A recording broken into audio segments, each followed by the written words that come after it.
DJ in the Seattle area.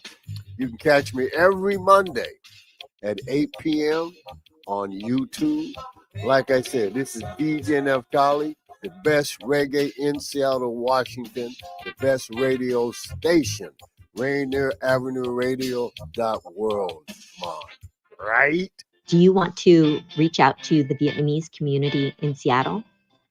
Just advertise in Người Việt Tây Bắc, that is Northwest Vietnamese News, the longest running Vietnamese language newspaper in our region. Go to nvnorthwest.com. This is Big Poppy, host of Jazz from the Cabinets. Join me each week for a listening tour of the first century of jazz, an eclectic mix of Dixieland, big band, cool jazz, bebop, contemporary jazz, world jazz, all jazz in all forms.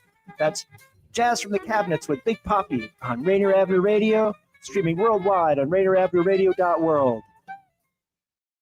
Sediment cleanup of the lower Duwamish River has begun. The U.S. Environmental Protection Agency and the members of the Lower Duwamish Waterway Group, which includes King County, the City of Seattle, and Boeing, have begun sediment cleanup of the Lower Duwamish Waterfall Superfund site. This important environmental project will address sediment pollution and help restore the health of the Duwamish River. Starting on the waterway's upper reach, construction activities extend from the South 102nd Street Bridge down straight to the Duwamish Waterway Park. Over the next 3 years, in-water activities will occur from October to February, ending in February 2027. Visit ldwg.org to learn about the upper reach cleanup and sign up for email updates. Rainier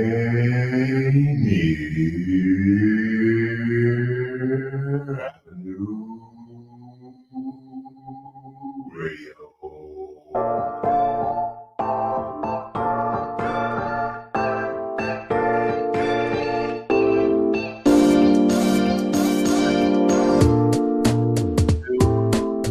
And a fantastic for hello, audience out there. This is the Unmasked Agenda, and I am Cliff.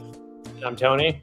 Yes, and we are here to bring you your bi-weekly slice of political commentary and analysis, and also a little chatter about the fandoms that Tony and I hold dear, and that probably mean quite a bit to many of you out there in cyberspace as well.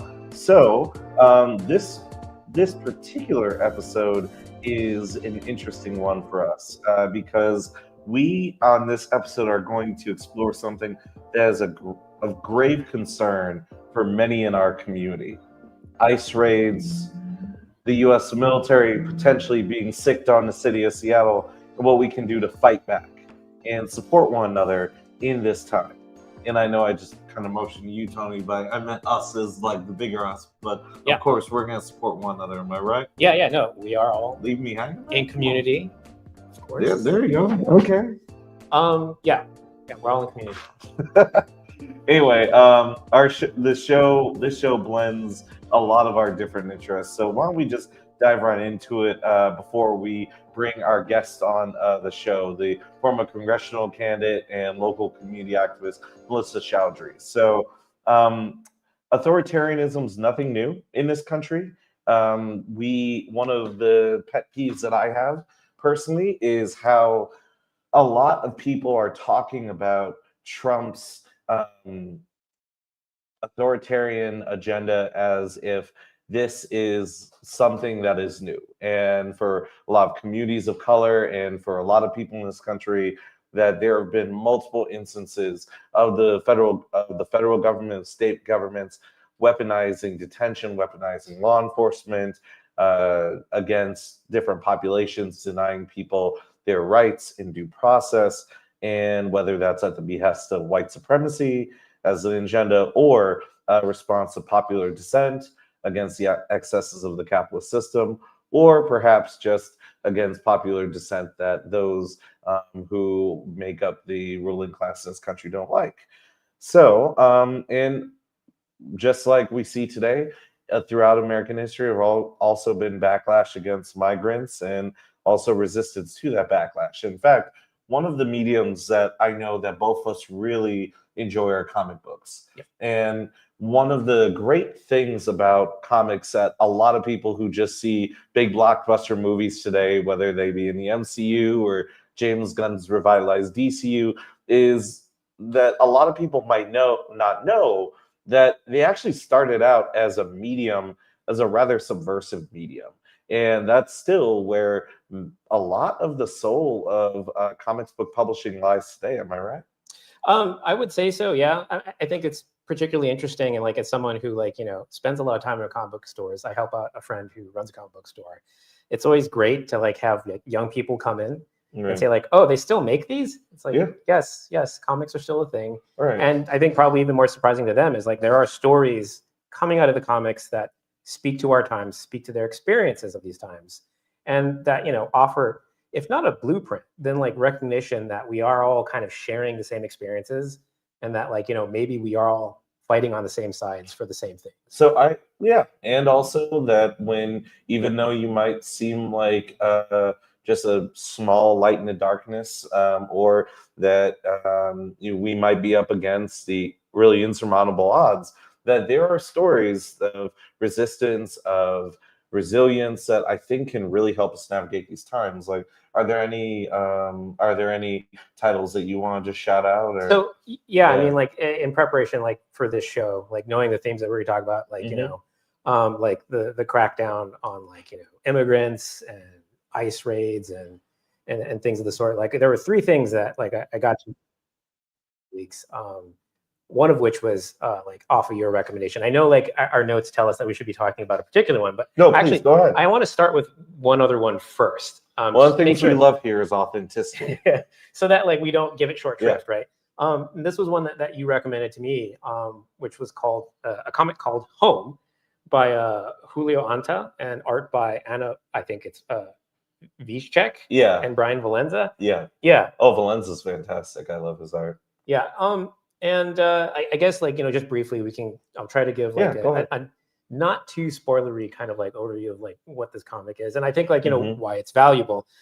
It's about two migrants, Juan and his mother Mercedes Gomez, and they are escaping violence in Guatemala, hoping to connect with Mercedes' sister, who is already living in the United States legally.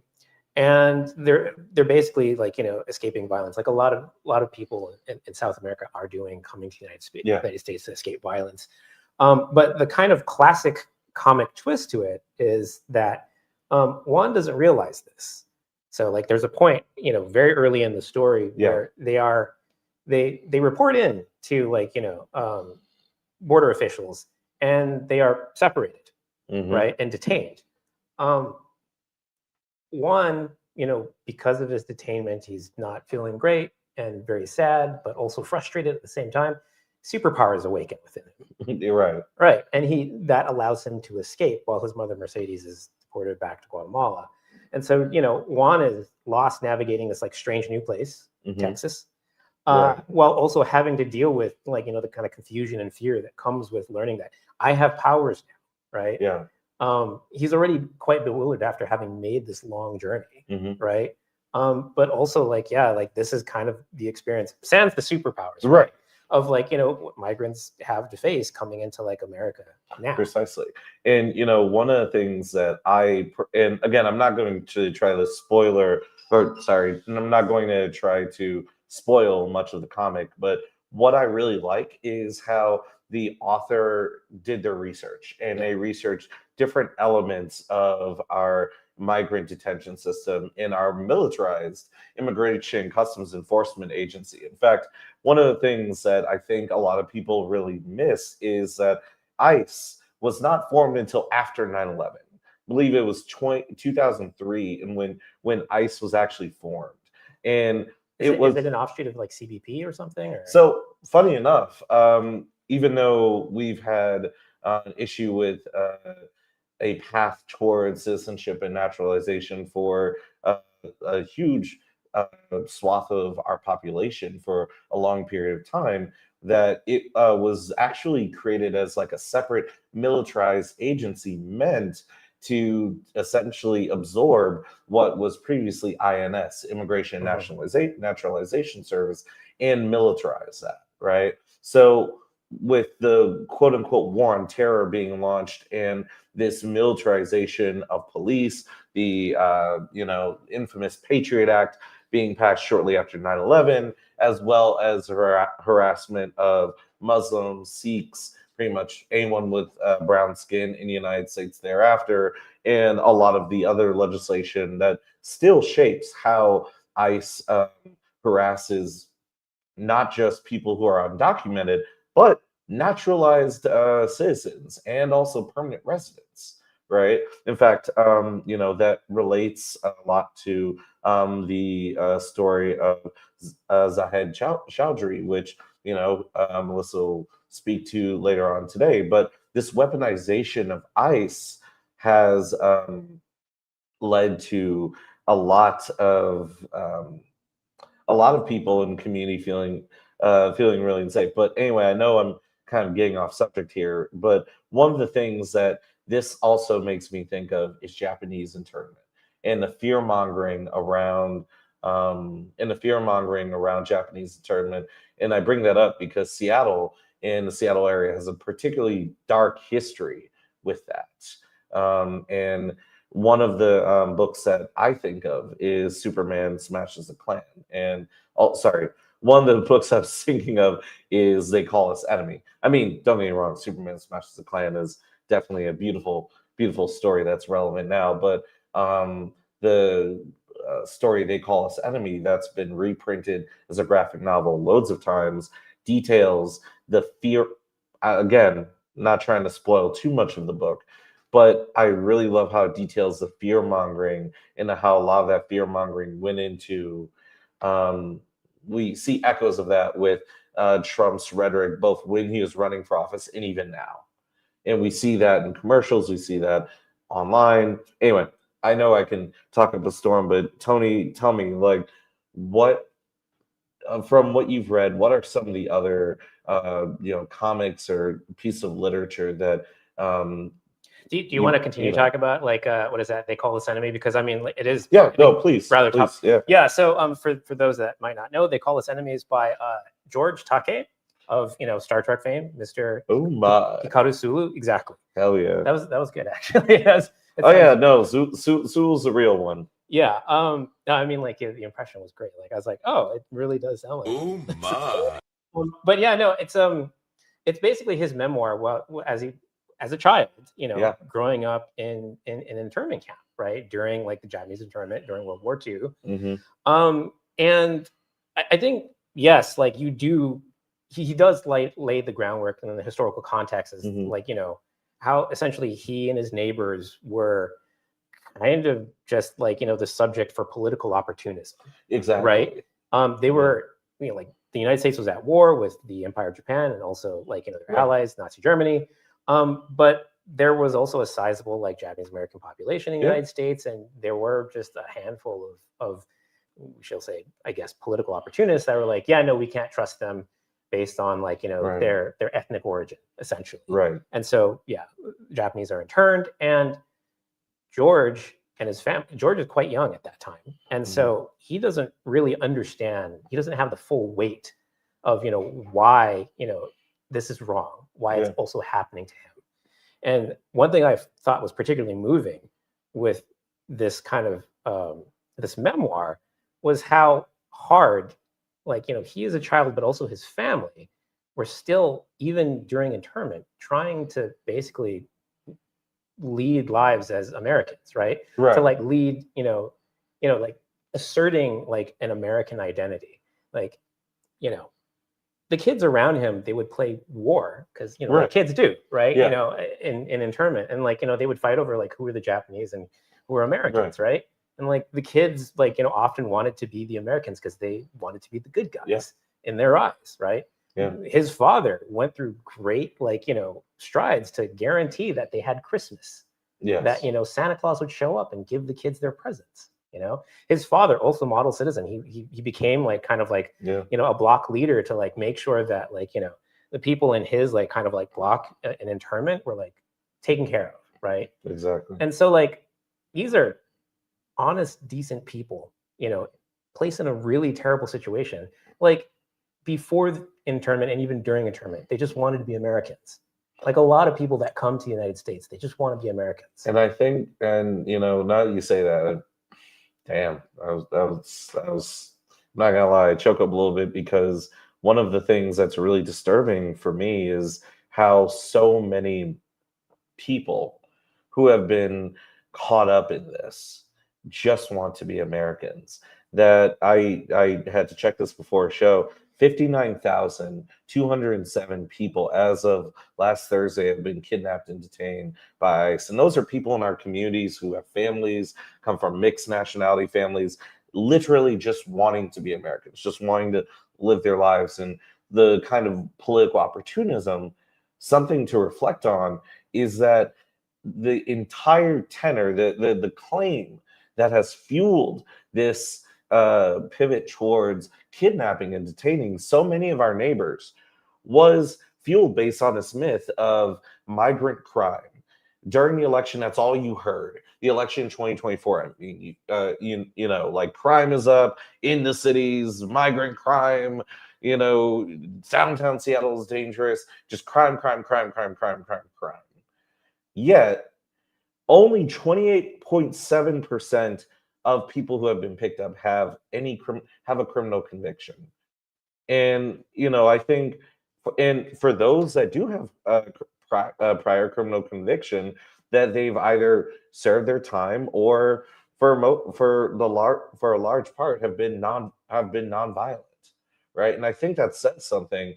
You know, going back to the idea that we have seen this before, and that this is not something that needs to be normalized. In fact, as you were, you know, talking about it, reminded me how during that time there were even people in the community here in Western Washington, in the Seattle area, that attempted to normalize the internment that was going on, and how important it was to speak out against that. So I don't want to, you know, we can talk about how that normalization is being extended to Trump's new pivot towards harassing cities and kind of the broader picture. But I wanted to make sure that we don't forget our guest that's waiting in the wings. So, yeah, sure. I'd like to bring out our guest for this episode, former congressional candidate for the 9th Congressional District and wife of community member and U.S. Army veteran Mohammed Zahid Chaudhry, who is still in ICE custody. Zahid Chaudhry, sorry. Melissa Chaudhry. Thank you for joining us today on our show. Welcome. Thank you for having me here. Yeah. So, how are you tonight? How's your family holding up? Hanging in there as best we can. Thank you. The heart of my heart and the soul of my soul is behind bars through no fault of his own. Yeah. I have to explain it to the kids. Could you tell us a little bit more about your husband? Oh, his smile lights up every room he walks into. If you know him, if you've been blessed to meet him, he's in a wheelchair from a service-connected disability. He's a decorated disabled U.S. Army veteran, and he's still been fighting for over 20 years to get a citizenship. But he is the sweetest father. He is the most caring husband. He always takes care of everything in the household. He fixes the cars. He reaches out to the community. He shows up politically. He makes sure that anyone, particularly people of color and immigrant communities, feel empowered to step up and show up in the ways that will contribute to creating this world that we all call home. He's very much against any kind of supremacy, and he wants to make sure that we've all got this beloved community embracing us. Wow, sounds like a model citizen. He's wonderful. Yes. Yeah. Exactly. Yeah. You would think. Exactly.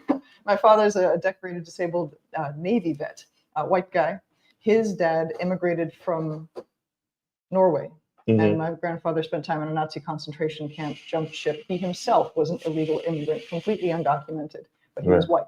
He had a pathway to citizenship open when my father was a child.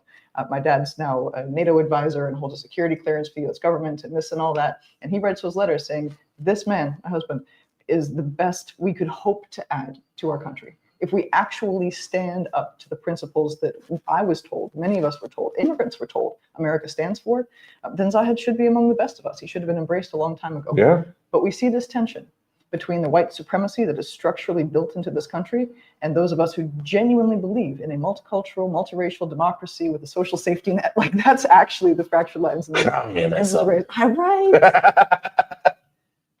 Right. But that's the conflict that we see playing out right now. Yeah. Yeah. So just one thing I want to bring up is during your campaign, and one like just a kind of a ongoing criticism that we see of the status quo is that basically for people like Zahid who contribute to our community, that there should be some kind of clear pathway of citizenship. And I'm wondering, what are your thoughts on how DC has just not been able to produce that? It's been well over 20 years. My husband Zahid was going with Pramila Jayapal early when One America was still hate-free zone, before she ever ran for office. Like, he went to DC to push for immigration reform. They were this close to complete amnesty, and it was one Senator McCain who blocked that at the time. Dang. So we have been struggling against this for a long time. And now we're seeing the consequences of that failure to act, unfortunately. Absolutely. So, pardon me. So, just to kind of like get our mind around some of the particulars, I did some reading into Zahid's case, and forgive me if this is a little triggering, but I just want to make sure like the audience at home knows what happened. Absolutely. So he was at a meeting to check in, right? When he was snatched? Close. Yeah. He was at a naturalization interview. Yes. And USCIS, who interviewed him, told him, gave him a piece of paper across the table that said, "We can't make a decision yet, we'll let you know in a few days." He left the room. In the hallway, right outside that door, ICE agents arrested him. ICE told Congressman Smith's office later that USCIS had told them that they were going to deny him. When did that happen? Because they didn't tell him. And I want to take a moment here, because this is interesting. You did a great job going into the history of where this started, right? Department of Homeland Security didn't exist before 9/11. Immigration and Customs Enforcement, not services, didn't exist, right, until 2003 or so, as you were saying. Right about that same time, they went to Congress asking to implement something called CARP, the Controlled Application Review and Resolution Program. This is a really tight screening, extreme vetting for anyone associated with terrorism in any sense of the word, right? So this was at a time, as you mentioned, that there was a lot of Islamophobia, a lot of violent attacks on Sikh people who were mistaken as Muslims based on the turban.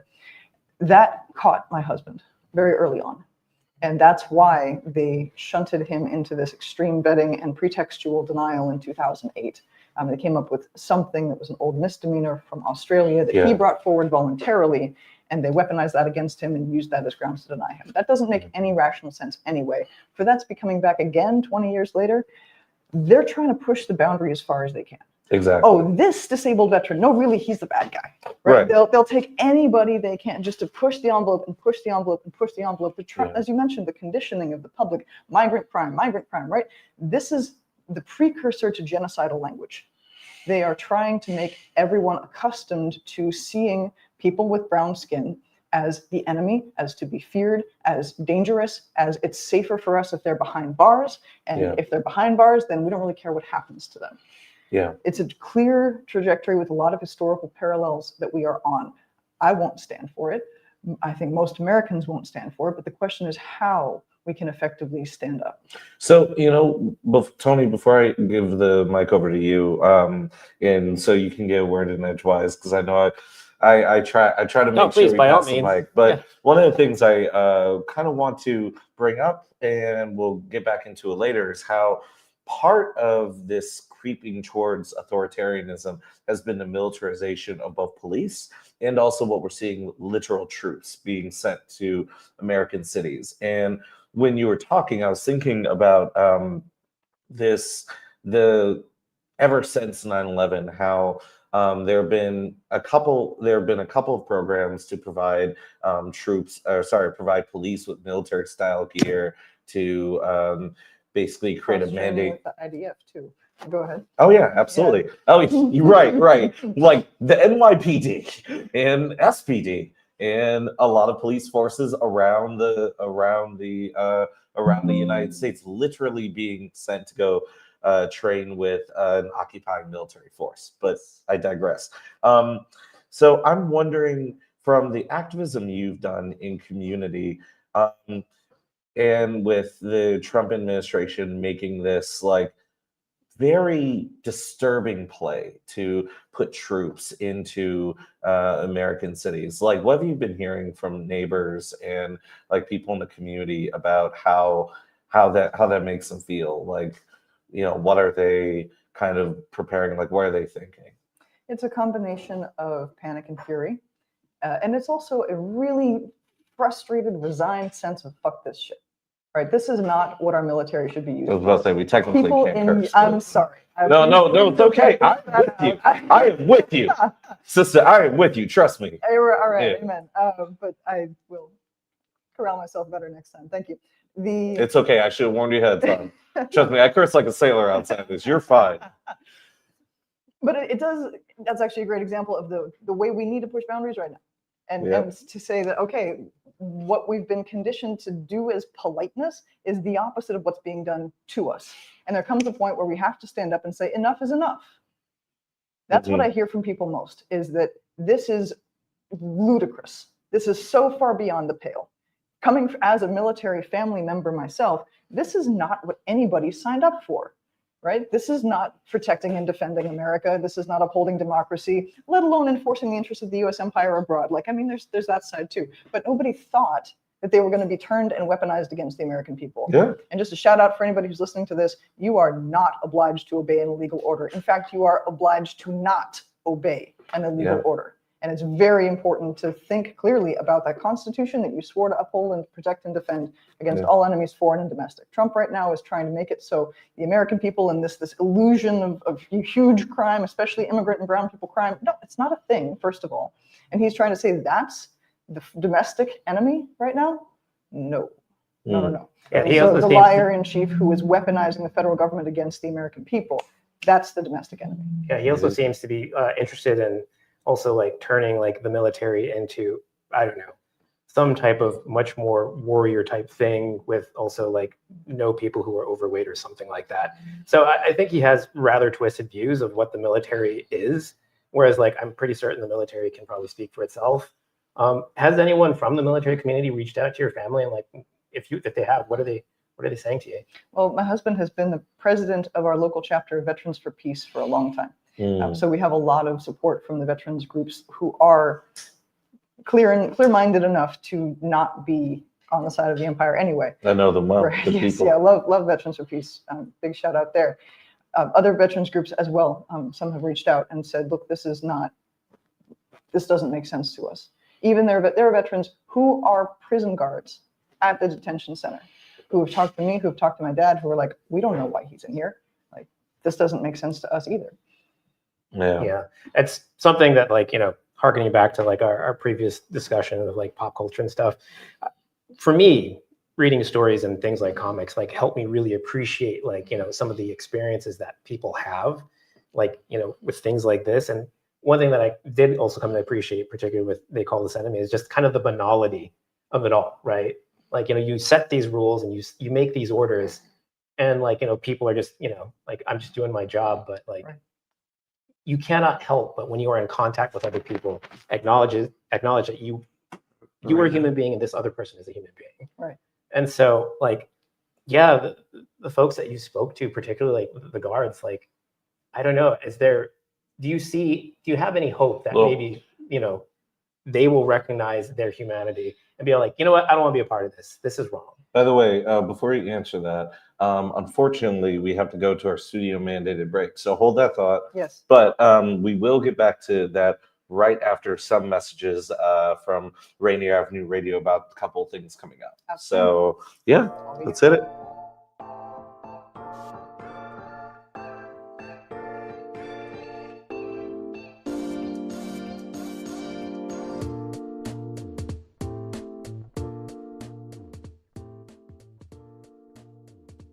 Ladies and gentlemen, this is Rainier Avenue Radio .world, the station that cares about our community. Are you in need of new or gently used clothing? Hope's Community Closet is here to help. We offer a wide range of clothing for men, women, youth, children, and infants. Join us on the fourth Saturday of each month from 12:30 to 4 at the Silent Task Force. We're giving clothing with care, community with heart. Lovely Ladies Lemonade for sale, and shop to the sound of old school soul. Any questions? Contact Alicia Kennedy, Executive Director of Women United at 206-316-7601. 206-316-7601. Come and find the perfect outfit for you and your family. We look forward to seeing you there. Hey, Seattle, tune in to Lidline Sports every Monday, 7 p.m. to 8 p.m. What up, yo? We are back. This is Pep, and the man that don't take no mess, Mr. O.P.I.S., Mr. Stevenson. What say you? I hope you see the hat that I'm wearing right now. That's how mad I am. I do. Man, you are angry. I just want to make that be known. Tune Lidline Sports. Mga kaibigan, ito po si Kuya Bert Kawili. And this is Miles Salvador from Australia. And I'm Norb Kawili, also known as Norbcam. Kung gusto niyo po ang latest news and events from the Philippines at the local Filipino community, Radio po. We play Filipino music and interview guests from all around the world. And I'll keep you updated on the latest Seahawks and sports news. Kaya always tune in. Radio every Tuesday, 1 to 2:30 p.m. Pacific Time on Rainier Avenue Radio.world. And in YouTube and Facebook. Salamat po. The climate crisis is here, and communities most impacted are standing up. This is Earth Deserves More Than a Day, hosted by Rainier Avenue Radio and King County Parks. From elected officials, grassroots leaders, from river tours to cultural art, we gather to take action. Listen in. Learn more, then get involved, because the Earth can't wait, and neither can we. You are listening to Rainier Avenue Radio.world. Don't forget to log on www.rainieravenue radio.world.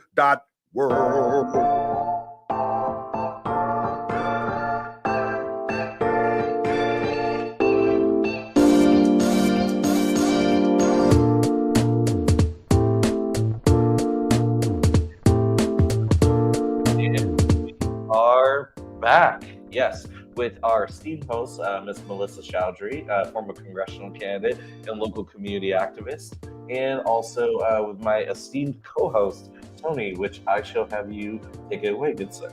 Yeah, so just before the break, I was asking, like the conversations you've had with, veterans that that are working at this detention facility, like, do you think that there's any possibility that they're going to just kind of one day wake up and be like, yeah, this is wrong?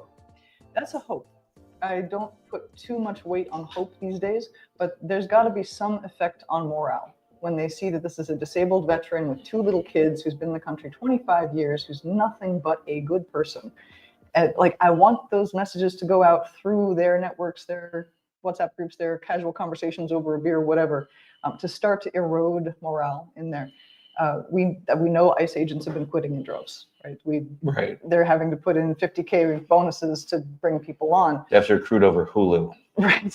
HBO Max and Hulu are running ads now. YouTube, for sure. Yeah, right. But the counterposition to that I do want to caution, I'm not optimistic. I might be realistic and having some cautious hope, but I'm not optimistic because what they are building right now with taxpayer money is a federally funded enforcement class. A whole lot of people whose economic stability and future prospects for their kids and good school depends on being the one with the gun doing this and not really asking too much about the orders that they're being given. That's really tough to undo once that's set in motion. And this type of, an economically motivated enforcement class was a tool that Hitler used, a tool that a number of other authoritarians have used. It's devastatingly effective. Absolutely. And one of the things that I find very interesting too is how they are creating the physical infrastructure of for these deportations. So one of the things that I don't know if you knew this, Tony, but with the Tacoma Detention Center, it is one of the biggest migrant detention centers in the country. And in fact, you mentioned during the break that it's a legal gray area. It made me think that the state of Washington's actually been trying to shut it down for a number of years now, right? The state of Washington has at least been trying to get Department of Health inspectors inside. Right. University of Washington has some great documentation on all of the complaints and the health issues and the medical neglect issues that have been coming out of there. Like people who work there saying, I feel afraid for my safety at work, right? And who, just imagine what's being done to the people who are detained there as well. So they did just win at the Ninth Circuit to get Department of Health inspectors in there, I think this summer. So hopefully we'll be able to make some progress on that. But let me flag that legal gray area for a second. There are no legal standards that apply to the treatment of detainees. There are policies and guidelines that ICE itself has to enforce on Geo Group or Core Civic. Right. We're waiting on ICE for this, but there's no place to appeal, no actual standards. I have spent time in federal prison, not myself, but visiting. Right. And when you visit in federal prison, you get to sit at a table. You get to hold hands. You can eat as much as you want from the vending machines. The kids can play with whoever, right? They don't have none of that. They have no sunlight. They have no windows. The level, like this is a concrete box that people are kept in, worse than neglected animals. In the first 8 days my husband was there, dinner was served at 2 a.m. one night. Dinner was 2 slices of bread another night, and dinner was moldy a third night. And they're completely at the mercy of the systems that have forced them there and are keeping them there under gunpoint. We can only see each other across glass and over phones like he's some kind of criminal. Our kids can't hug their dad. This is, inhumane doesn't begin to cover it. And I don't want to know, we need to know, I don't want to know how much farther they're planning to take this. I am heartened that Washington State has pushed so hard to get Department of Health inspectors in there to exert some state level oversight. And I actually really want to flag that for folks listening right now. Absolutely. We have a federal system for a reason. Yeah. The federal government has been taken over and weaponized against the American people, but we have functional state governments. Yes, we do. Olympia is entirely intact, doing great, and there's a lot that Washington State can do to protect Washingtonians. So that does bring me to a question. Well, actually, I'm going to hold off on my question because I want to come back to state government because I don't know if you would agree, but I think there's a lot the state can do, but also there's been some interesting developments, particularly in the last couple of days with the government shutdown and everything. But Tony, I want to come back to you and see if you had some thoughts or. Yeah, actually, I wanted to change tack very briefly, just a little bit. Like you mentioned, visiting your husband and what sounds like just extraordinary, conditions. Like, were you able to take your children to see him as well? They can go in with us, yes. Okay. They can stand on the little metal countertop in the 3-foot wide space, if that, and put their hands up on the glass with his, and try to hear his voice over the phone. Yeah, like what have they, told you about what they think is going on? Like where are their heads at? Our daughter is almost 2.5, and she's quite bright, and she's old enough to understand that Baba has been taken from us, and we're working hard to get him back, and we don't know when we're going to be able to get him back. She tells me things like she doesn't want me to wear his pajama pants because when he comes back, he's gonna wear those. It's cute and it's heartbreaking at the same time, but she's too.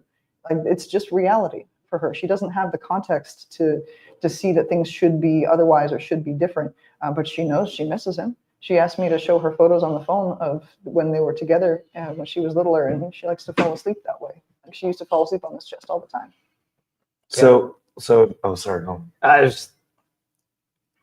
you afraid of having to put this in context for her, as she grows up, what this all means, what this all meant, kind of a thing? Like, do you know how you're going to help guide her through life to understand this moment? I'm going to teach her that the right thing is still the right thing, and to stand up for it no matter what they bring against you. And I'm going to teach her that this is not happening only to us, right? There are tens of thousands of families who are being put through this right now. And if we expand beyond these borders, there's a whole lot more than that. Yeah. And that one of the things that I made sure to get very clear on myself before this happened, because I knew this was a possibility at that interview, was that nothing they can do can break the bonds of our family. Nothing can change what makes us who we are and that we love and belong to each other. They can interfere with physical presence. They can interfere with all kinds of bureaucratic shenanigans and pain, right? They can inflict a lot of pain, but that doesn't have to change who we are. We get to decide that. So have you been able to connect? Well, first of all, I'm so sorry that you and your kids have to go through this. This is unacceptable. It's really tragic. And I'm wondering, have you been able to connect with other families, and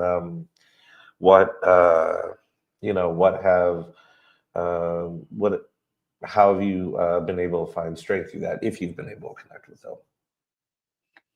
Some, particularly the Black Deported Veterans of America has been a really strong organization. And there are others as well. I'm blanking on a couple of names, unfortunately. It got me all emotional. There is a screening coming up on the 9th of November focusing on naturalizing veterans. And the fact that an organization exists, not just for deported veterans in general, but Black deported veterans specifically, right. Like this isn't an isolated case. There are at least 10,000 veterans who have been deported. And that usually means exile functionally. And it usually cuts off their access to medical care and services and disability and whatever. So this is the fact that I'm not unique. Maybe it helps, like right. Emotionally a little. I mean, I know it doesn't hurt less, but yeah. And I'll say I'm napkin.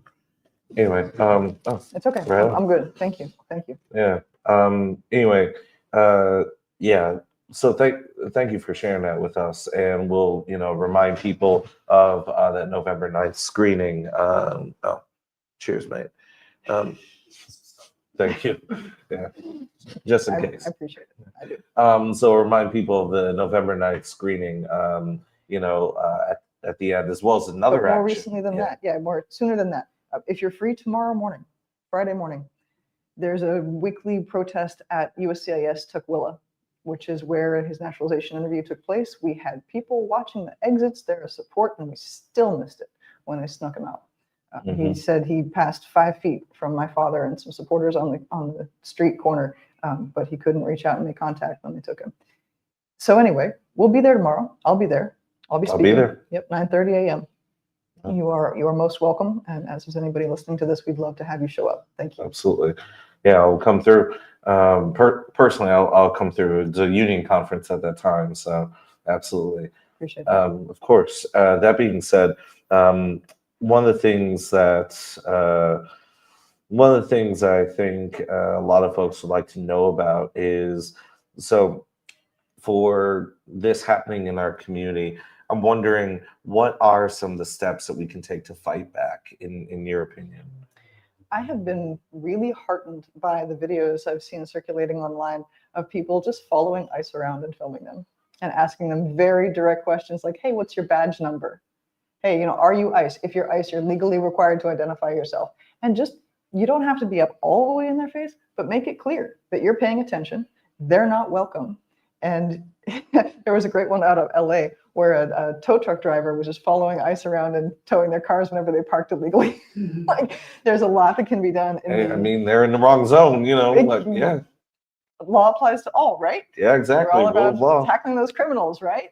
Speaking of tackling criminals, when federal officers, even if considering that they might be quote unquote federal officers, exceed the lawful bounds of what they're allowed to do in exerting their duties, they are in violation of state law. States can prosecute them. Yeah. And that should have happened a while ago, and it absolutely should happen now. The reports we saw just recently out of Chicago of the entire apartment building being cleared in the middle of the night, the midnight knock on the door, dragging the kids out of bed, zip tying them and throwing them in the back of the vans, American citizens being held for hours with no due process, no access to a lawyer, no nothing. Like, excuse me, what? I was 14 when I was in high school, giving a presentation saying, hey, we're headed the same direction Germany was in the 1940s. Right. This is not cool. I didn't want to be right. But can you not get how blatant this is at this point? I mean, it's disturbing. How is that legal? It's not legal. And Hey, Daniel, are we good or? No. Okay. Yes. Okay, perfect. Yeah, no, please continue. Sorry. How is that legal? It's not legal. And if we have functional states, we can make sure that there are consequences. So actually, you know, it's interesting. That brings me to the particularly disturbing and I'll just disturbing situation we're on a federal level, because Republicans control all branches of the government at this point. And with the there you go. And particularly the excesses of the Trump administration have yet to be checked. And part of this is straight up denying cities vital funding for everything under the sun as a way to bully them and bully states in order to comply with these like white supremacist authoritarian tactics that that ICE is deploying and demanding states comply in. And I wonder, even with all of this economic impact, what do you think would be the most effective thing Washington State could do to curb ICE's tactics? Wow. Single. Okay. So prosecuting give agents us for a overreach, list. we'll go for that. Withholding federal taxes is my personal favorite. Put the tax money that Washington State collects in escrow. Could we do that? Ask the state treasurer. Go find out. All Give right. him a call. I'm serious. Mike Pelliciotti, give him a call and see if this is something we can do. I will give a quick shout out that right now, kudos to the DC Democrats right now, because in holding the line and forcing the shutdowns over healthcare, they're actually protecting the rural healthcare access for millions of Americans in red states. Yes. Like, they are willing to go down for that. And I appreciate them for that. They are standing up for everyone. They're not just standing up for folks in blue states. Absolutely. So kudos to them on that. But Washington State, well, how about, hypothetically speaking, we condition business licenses on complying with life, liberty, and the pursuit of happiness? If your company is doing anything that's antithetical to the fundamental principles of this country, maybe you don't get to operate here. These are the types of situations that we should be considering. And we need to be thinking very creatively and very forcefully, because red states have been doing this for a long time. They'll get a directive, they say, nope, not going to do it, sue us. Make them come and enforce it. Absolutely. And everyone can be doing that in ways large and small. Mass non-compliance, they just don't have the people to push against. Courage is contagious, and there's strength in numbers in a whole lot of different ways. And also, California recently passed legislation that requires federal law enforcement, all law enforcement in general, to unmask, right? And that's something in this upcoming legislative session that Washington could consider, Absolutely. Could and should. We should look at our infrastructure, our ports, our airports, our highways. Are we okay with them being used for unconstitutional things? If the federal government is violating its compact left, right, and center, shredding the Constitution, protecting the corrupt and the criminal, and weaponizing the military against the American people, like, that doesn't sound like someone we should be obeying. But that means that the state level governments still have the authority and the obligation, as well as the responsibility and the right, to step up for the Constitution, to protect due process and the rule of law and liberty and justice for all in our own borders. And this time, I was speaking with a state legislator about this just a couple of weeks ago, and he asked me very directly, he said, what can Washington State do against the federal government? I said, that's $1 million question right now. Right? What can we do to uphold the Constitution for our people here? Because that's the moment we're at historically. Speaking of history, I like to study history. I think it gives us a lot of clues as to where we are now and why, and where things are likely going to go. I took a close look at the French Revolution. The fact that we have higher inequality now in the U.S. than we did then.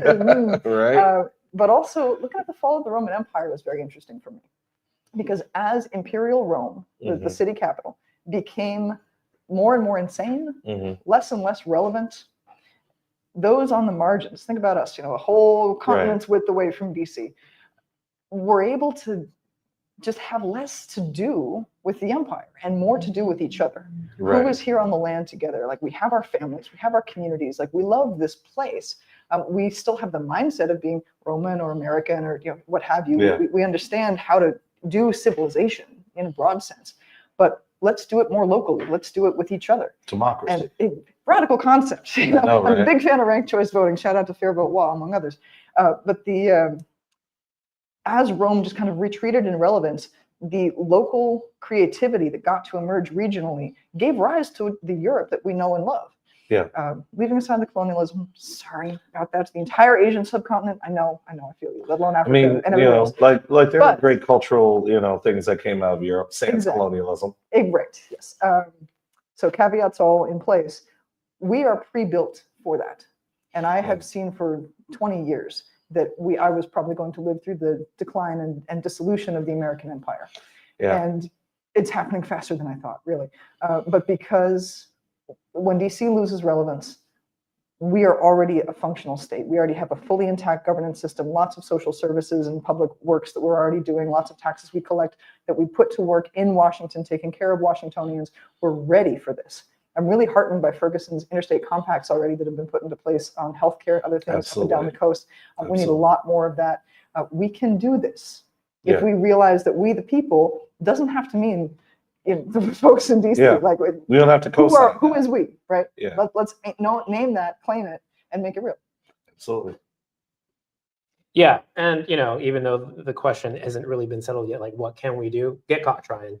Like you say, like Right. courage is contagious, and so Let's think about it. Let's have a conversation. Let's start the conversation at a minimum, right? Right. Yeah. Yeah. And so, Tony, here, I'll kick it back to you, man. I will say briefly that Cascadia is a concept whose time has come. Absolutely. And, the Pacific Social Republic, I'm down with There that. we go. Yeah, I mean, up and down the coast. And so, one thing. And not as succession, but as succession, ecological succession. It's the next natural evolution of this place. Absolutely. And, one of the things that I think you brought up that's very relevant is red states have been doing this for the last 40 years. For the last 40 years, anytime a Democrat has been in office or anytime progressive policy has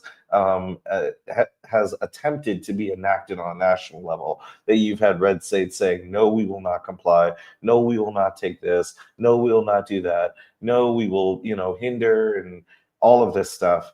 And blue states, I think, could do that too. I would be interested to know if we could, keep the tax revenue here, because one of the things that is staring us in the face, and I think maybe, Tony, you and I might have talked about this one time in the comic book shop when we were just riffing. Blue states subsidize red states.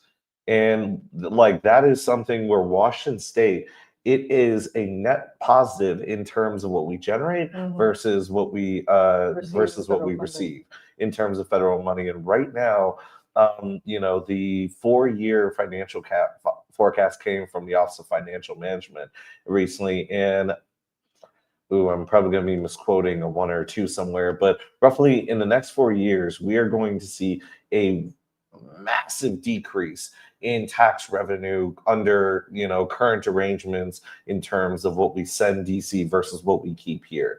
I believe it's something like $900 million over the next 4 years in due to tariffs, due to just what we are sending off to DC, but also due to economic distress that we have due to the massive growing inequality we have here in Washington State amongst the haves and have-nots. Tax the billionaires while we're at it. Go ahead. Exactly, right? Exactly. And the lack of effective taxes to be able to fill those gaps. It's something where what you're saying really resonates with me, and it occurs to me that we in Washington State have already been taking these steps to create a more reasonable, humane, dare I say, 21st century approach to welcoming people into our community. Absolutely. and providing them with a path towards enjoying the benefits of living here in Washington, right? Enjoying and contributing. Exactly. We all know that immigrant communities enrich everyone around them. They They are a overly net contribute. economic positive benefit, and they have Exactly. lower crime rates than folks who were born here. And that's Exactly. been true 140 years since they started measuring that data. Yeah. So it's been lie after lie after lie. It They even covers pay up federal taxes. right, and Yeah. they don't get federal benefits. It covers up a lot of structural racism, and we know that. Anybody who's honest looking at this is pretty clear about that at this point. There's a lot to be said. I do want to address your point just briefly. Yes, we have to reevaluate what we do with our tax money, and I say that broadly and ambitiously, but I think the conversation needs to be had. But I also want to make a distinction between red states, quote unquote, where often due to gerrymandering and voter suppression, they have Republicans in political power. That's very different than the people. Right. Those are a lot of deeply underserved people and communities. Absolutely. And I just want to make sure that they can get what they need going around their own state governments. Heck, their own state governments aren't doing much for them right now. Neither is the federal. Right. What I don't want is Washington's money going to fund ICE. Absolutely. Right. Doing this to families like mine. Anybody who's listening to this, who's gone through this, knows this is hell. Like, this should not be happening to anybody, let alone doing it for profit. Right? Yeah. Geo Group and Core Civic are private corporations. Right? They have an incentive to bill as much as they can to the federal government of our tax money and cut costs. They made my husband sign for 4 jumpsuits. They only issued him 1. Right? Wow. And they're charging the federal government for 4 and probably a 300% markup. That time that the one time that he's had a proper full meal of dinner since he's been in there, and it's 6 weeks now, was when they had inspectors coming through from somewhere and got to say, oh, look, no, we feed them this well or better all the time. Right? This is a for-profit. Yeah.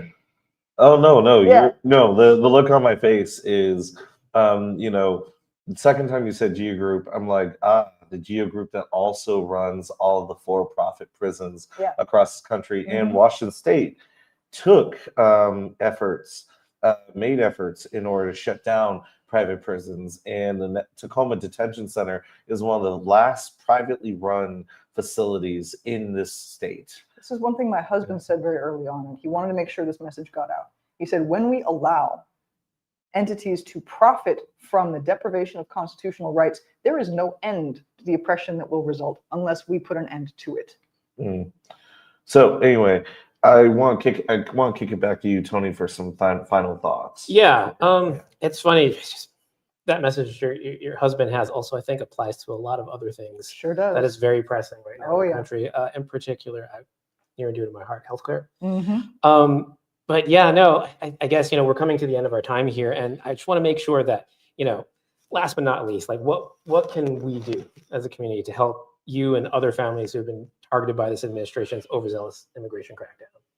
Okay, so show up tomorrow, USCIS Tukwila office, 9:30 a.m. There's that. You can follow my work, specifically my writings and my updates on this situation, and more broadly at Melissa, 1L2S's 4 Congress.substack.com. That's where I write. You can follow me. You can subscribe if you want to. We'll put that on our Instagram. Thank you. Beyond that, find your local folks who are organizing around this. Work with WISN, Washington Immigrant Solidarity Network. Give a Know Your Rights training. Attend a Know Your Rights training. Go to de-escalation types of things. Figure out how to report ICE sightings in your area. Know that just your awareness and your constant attention and your presence is itself a protective factor for folks who have less than you do, and more than you do at stake. So if you have some privilege, please use it. If you don't, watch each other's backs. Absolutely. I think that's wonderful. It's a wonderful, empowering note to end on. But just for those at home, just in case you didn't catch it first time, WISN, Washington Immigration Solidarity Network, shout out to them. And also we will make sure Melissa's Substack, the link is available on Instagram after this episode. And see you tomorrow at 9:30. 9:30 USCIS office in Tukwila. It's right on International Boulevard. It's actually been a site of a lot of protests, and should be. Anyway, with that, that is the end of our show. Thank you so much for joining us. Appreciate you. Thank you, Melissa. And also, Tony, you got some final thoughts? Thank you for joining us. This is super important, and be there for each other. Oh, wait, I almost forgot. We have a Patreon.